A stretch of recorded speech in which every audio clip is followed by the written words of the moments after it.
गीत नया गाता हूँ, गीत नया। श्री अटल बिहारी वाजपेयी सियासत का एक ऐसा नाम जिन्हें राजनीति का भीष्म पितामह कहा गया।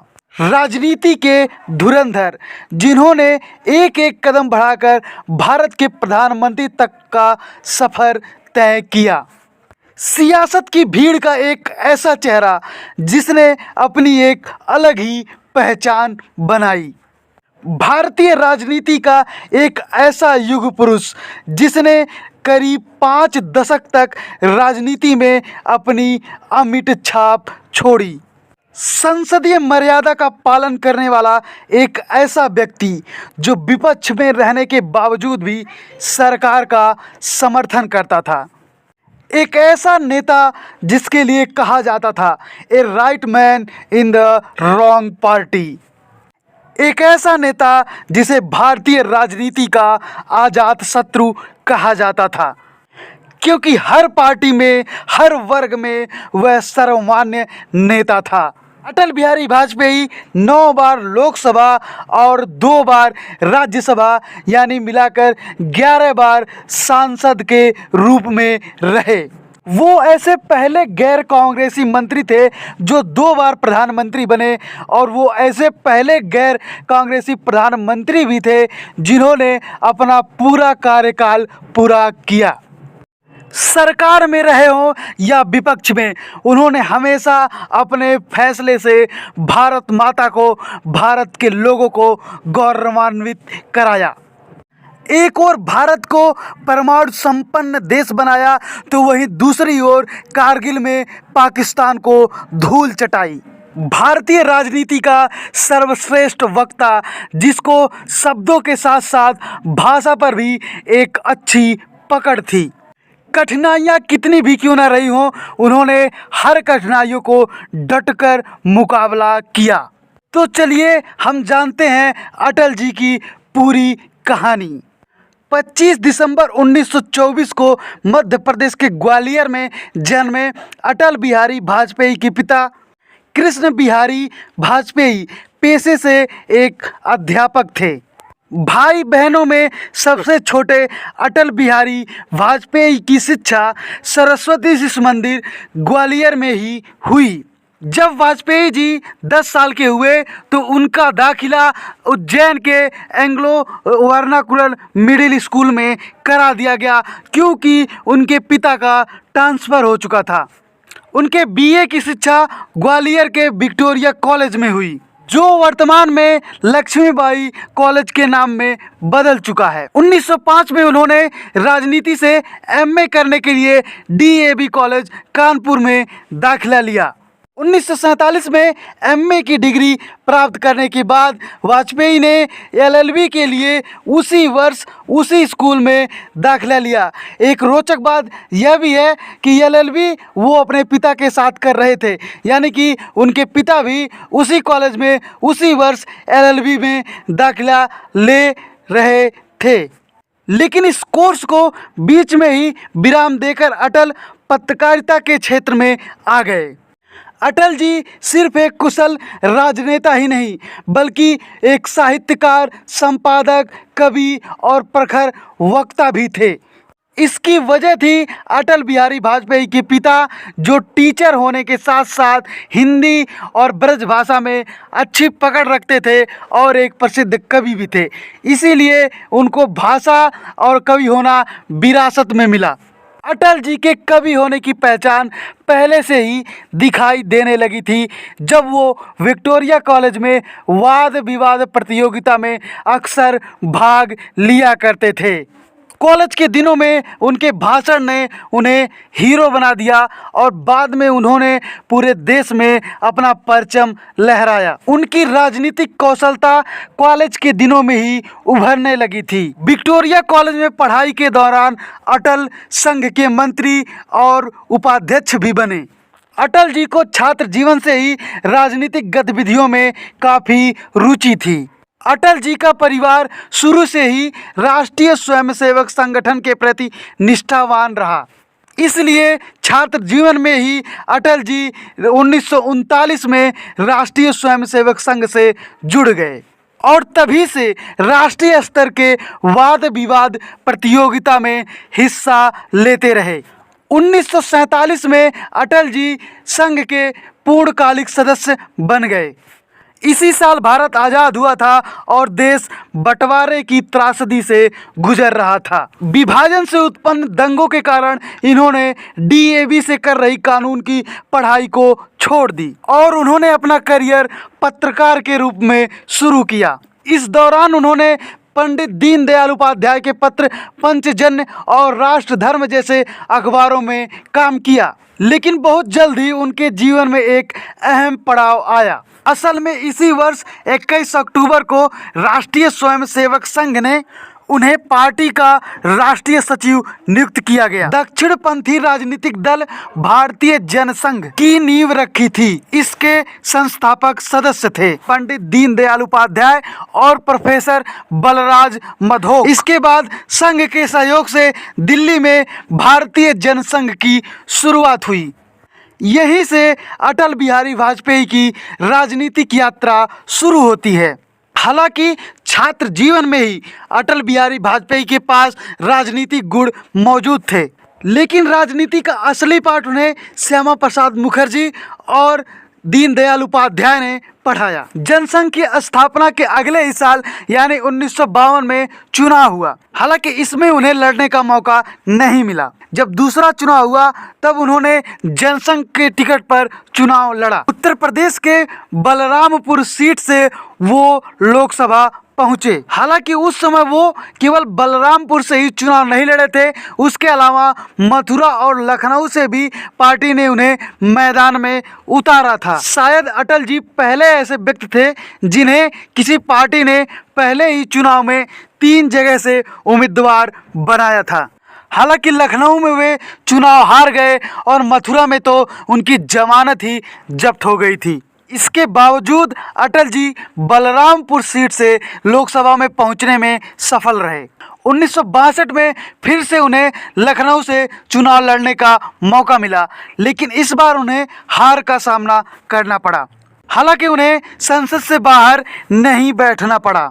उत्तर प्रदेश से वे राज्यसभा सांसद बनकर पार्लियामेंट में पहुंचे। 1967 के लोकसभा चुनाव में भी उन्हें हार का सामना करना पड़ा। 1968 में अटल जी भारतीय जनसंघ के अध्यक्ष बन गए। उस समय जनसंघ में बालाराज मधोक, नानाजी देशमुख और लाल कृष्ण आडवाणी जैसे नेता थे। 1971 के लोकसभा चुनाव में अटल जी को अपने पैतृक ग्वालियर से चुनाव लड़ने का मौका मिला। करीब 70,000 मतों से कांग्रेस के गौतम शर्मा को उन्होंने हराया।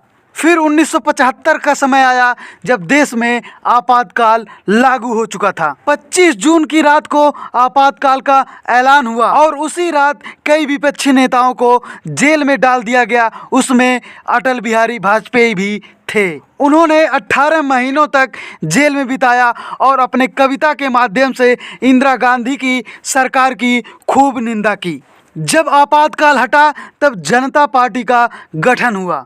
इस संगठन में जयप्रकाश नारायण, चौधरी चरण सिंह, चंद्रशेखर, ज्ञानेश्वर और अटल बिहारी भी शामिल थे। जनता पार्टी कई दलों के विलय से बनी थी। जन मोर्चा, सोशलिस्ट पार्टी ऑफ इंडिया, भारतीय जनसंघ, भारतीय लोकदल जैसे दलों से मिलकर बनी थी। तब लाल कृष्ण आडवाणी जनसंघ के अध्यक्ष थे। आपातकाल के बाद 1977 के चुनाव में अटल बिहारी वाजपेयी ने नई दिल्ली संसदीय क्षेत्र का प्रतिनिधित्व किया। इस चुनाव में अटल जी को 71% वोट मिले, जबकि दूसरी ओर उनके विरोध में खड़े कांग्रेस के शशि भूषण को मात्र 27% वोट मिले। इस चुनाव में जनता पार्टी को बहुमत मिला और देश में पहली बार गैर कांग्रेसी सरकार बनी। यह पहला मौका था जब अटल जी पहली बार मंत्री पद धारण कर रहे थे। मोरारजी देसाई ने अटल जी को रक्षा और विदेश में से कोई एक मंत्रालय चुनने के लिए कहा। अटल जी ने बिना देरी किए विदेश मंत्रालय को चुना। 1977 में ही उन्होंने संयुक्त राष्ट्र सभा को हिंदी में संशोधित किया और भारत का डंका पूरी दुनिया में बजाया। ऐसा करने वाले अटल जी पहले व्यक्ति थे। इससे संयुक्त राष्ट्र में हिंदी को सम्मान मिला। आपातकाल के बाद जिस जनता पार्टी ने सरकार बनाई थी, जुलाई 1979 में गिर गई। 1980 में मध्यावधि चुनाव हुआ और इस बार कांग्रेस भारी मतों से जीतकर केंद्र में आई। इंदिरा गांधी फिर से प्रधानमंत्री के पद पर काबिज हो गई। हालांकि अटल जी अपनी सीट बचाने में कामयाब रहे, लेकिन कई पार्टियों से मिलकर बनने वाली जनता पार्टी सत्ता जाते ही बिखर गई। असल में जनता पार्टी अपने गठन के 2 साल बाद ही अंतर विरोध का शिकार हो गई थी। जनता पार्टी में शामिल समाजवादी नेता जनसंघ से अनकंफर्टेबल फील कर रहे थे। इन सब खींचतान के बीच 6 अप्रैल 1980 को भारतीय जनता पार्टी का गठन किया गया। इस प्रकार भारतीय जनता पार्टी की स्थापना हुई। इसमें अटल बिहारी वाजपेयी, लाल कृष्ण आडवाणी और दूसरे सहयोगियों का योगदान था। अटल जी भारतीय जनता पार्टी के पहले अध्यक्ष बने। अटल जी 1980 से लेकर 1986 तक भारतीय जनता पार्टी के अध्यक्ष रहे। इंदिरा गांधी की मृत्यु के बाद जब 1984 में आम चुनाव हुए तो बीजेपी को महज 2 सीटें मिली। यहाँ तक कि अटल जी अपनी भी सीट नहीं बचा सके और चुनाव हार गए। असल में इस चुनाव में अटल जी ने मध्य प्रदेश के ग्वालियर से अपना पर्चा भरा था, लेकिन मध्य प्रदेश के गुना से चुनाव लड़ने वाले माधवराव सिंधिया अचानक ही ग्वालियर से अपना पर्चा दाखिल कर देते हैं। यह सब कुछ कांग्रेस की रणनीति के तहत किया गया था। इसके बाद अटल जी को किसी और सीट से पर्चा दाखिल करने का मौका ही नहीं मिला। अटल जी सिंधिया से 2.25 लाख वोटों से हार गए। हालांकि अटल जी मध्य प्रदेश से ही राज्यसभा के सांसद चुन लिए गए। यह दूसरा और अंतिम मौका था जब वह राज्यसभा सांसद बने। 1984 में बुरी तरह हारने के बाद भी अटल जी पार्टी को मजबूत करने में लगे रहे। ये उनकी करिश्माई नेतृत्व का ही नतीजा था कि 1984 में 2 सीट जीतने वाली भारतीय जनता पार्टी अगले चुनाव यानी 1989 के आम चुनाव में 85 सीटें लेकर आती है। हालांकि इस बार पार्टी ने अटल जी को लोकसभा चुनाव लड़ने के लिए टिकट नहीं दिया, क्योंकि वे उत्तर प्रदेश से राज्यसभा से सांसद थे। अगर वो चुनाव लड़ते तो उत्तर प्रदेश से 1 सीट उनकी राज्यसभा में कम हो जाती। इस चुनाव में किसी भी दल को पूर्ण बहुमत नहीं मिला। भारतीय राष्ट्रीय कांग्रेस 157 सीटों के साथ सबसे बड़ी पार्टी बनकर उभरी, लेकिन बीपी सिंह सीपीआई और बीजेपी की मदद से प्रधानमंत्री बने। चूंकि इस चुनाव में किसी भी पार्टी को पूर्ण बहुमत नहीं मिली थी, इसलिए 16 महीने में ही लोकसभा भंग हो गई और देश को 1991 में एक बार फिर से आम चुनाव का मुंह देखना पड़ा। 1991 के चुनाव में बीजेपी को 120 सीटें मिली। 1994 में कर्नाटक, 1995 में गुजरात और महाराष्ट्र में बीजेपी ने अपना सरकार भी बनाया। 1996 के लोकसभा चुनाव में बीजेपी पहली बार 161 सीटें जीतकर सबसे बड़ी पार्टी बनकर उभरी। ऐसे में 1996 के चुनाव के बाद अटल बिहारी वाजपेयी प्रधानमंत्री बने, लेकिन बहुमत न जुटा पाने के कारण मात्र 13 दिन तक ही इनकी सरकार चल पाई। इसके बाद जनता दल संयुक्त मोर्चा की सरकार बनी। पहले एच.डी. देवेगौड़ा और बाद में इंद्र कुमार गुजराल प्रधानमंत्री बने, लेकिन इनकी सरकारें भी बहुत दिनों तक नहीं चल सकी। लिहाजा देश को मध्यावधि चुनाव में फिर से जाना पड़ा। 1998 में चुनाव हुआ और इस बार जनता ने अटल बिहारी वाजपेयी पर पहले से ज़्यादा भरोसा जताया। बीजेपी 182 सीट जीतकर सबसे बड़ी पार्टी बनी। इस बार उन्होंने और दलों का समर्थन लिया और एनडीए का गठन किया। पहली बार 13 दिन के लिए पीएम बनने वाले अटल जी इस बार 13 महीनों के लिए प्रधानमंत्री बने। इसी कार्यकाल के दौरान भारत ने राजस्थान में पोखरण 2 परमाणु परीक्षण किया। यह दुनिया में एक नए और मजबूत भारत का उदय था।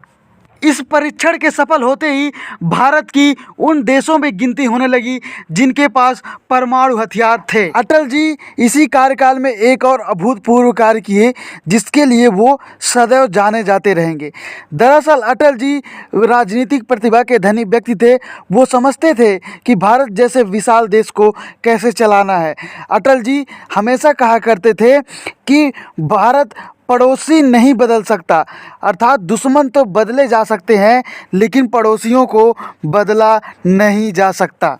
उन्होंने चीन और पाकिस्तान से अपने रिश्ते बेहतर करने के लिए कई बार चीन और पाकिस्तान का दौरा किया। यहाँ तक कि पाकिस्तान में एक बस सेवा भी चलाई। बस सेवा के अलावा कश्मीर मुद्दे को भी हल करने के लिए अटल बिहारी जी ने कई सारे डायलॉग्स किए।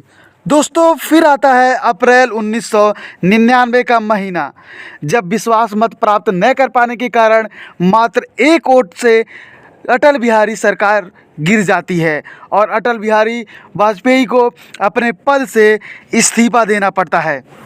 लोकसभा भंग हो जाती है और देश में फिर से एक बार मध्यावधि का चुनाव होने लगता है। 1999 में 13वीं लोकसभा के लिए चुनाव हुआ और फिर से 182 सीटें जीतकर बीजेपी लगातार तीसरी बार सिंगल लार्जेस्ट पार्टी बन के उभरती है।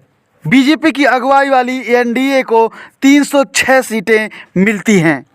एक बार फिर अटल बिहारी वाजपेयी भारत के प्रधानमंत्री बनते हैं और इस बार ये अपना 5 साल का कार्यकाल पूरा करने में सफल रहते हैं।